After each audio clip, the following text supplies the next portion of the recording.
J'adore le chocolat chaud. Oh, bonjour les amis. Je termine mon petit déjeuner et je suis à vous. Hmm, Ski. Il est temps à présent de vous conter la merveilleuse histoire Un Noël magique.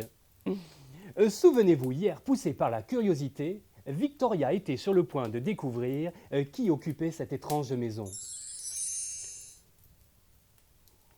Hmm. Voilà, c'était un délice. Alors, oh, en contrebas de l'escalier en colimaçon, Victoria pouvait apercevoir un immense atelier où travaillaient des dizaines de drôles de petits lutins dans la joie et la bonne humeur. Elle remarqua qu'ils étaient tous habillés de la même façon. Ils portaient tous une salopette verte, un pull de Noël coloré, avec sur le ventre un écusson qui représentait le Père Noël. Ils étaient tous chaussés de grandes bottes noires et sur la tête, ils portaient un bonnet rouge avec à son extrémité un gros pompon blanc. Ils étaient tous très occupés à différentes fonctions. Coudre, découper, clouer, scier, à raboter et à fabriquer. Sur de grandes étagères et à perte de vue étaient rangés des milliers de jouets. Des voitures, des chevaux à bascule, des patins à roulettes, des vélos et des trottinettes, des poupées et de gros ours en peluche.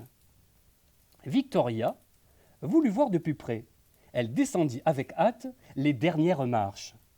Quand elle arriva enfin en bas, quelle ne fut pas sa surprise de découvrir un magnifique et imposant traîneau rouge et or du Père Noël. Elle eut à peine le temps de le contempler qu'un bruit derrière elle la fit sursauter. Elle se retourna et vit le Père Noël. Au-dessus de sa grande barbe blanche qui recouvrait presque entièrement son visage, on pouvait alors distinguer un nez en forme de patate et deux yeux grands, ronds comme des billes qui la fixaient. Victoria, qui croyait rêver, resta sans mots. Le Père Noël, mécontent, questionna Victoria. « Qui êtes-vous, jeune fille, et que faites-vous dans mon atelier ?»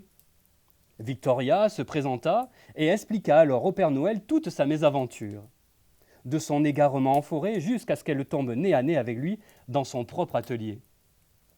Le Père Noël écouta la jeune fille avec attention, puis s'exclama. « Est-ce vous qui avez mangé tous mes chocolats ?» Victoria, honteuse, rougit, et ses yeux se remplirent de larmes.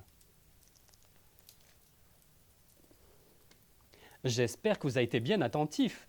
Et si vous souhaitez savoir si le Père Noël va pardonner à Victoria d'avoir mangé tous ses chocolats, je vous donne rendez-vous demain, même lieu. Quant à moi, parler de friandises, ça m'a donné envie d'en manger. Oh là là, oh.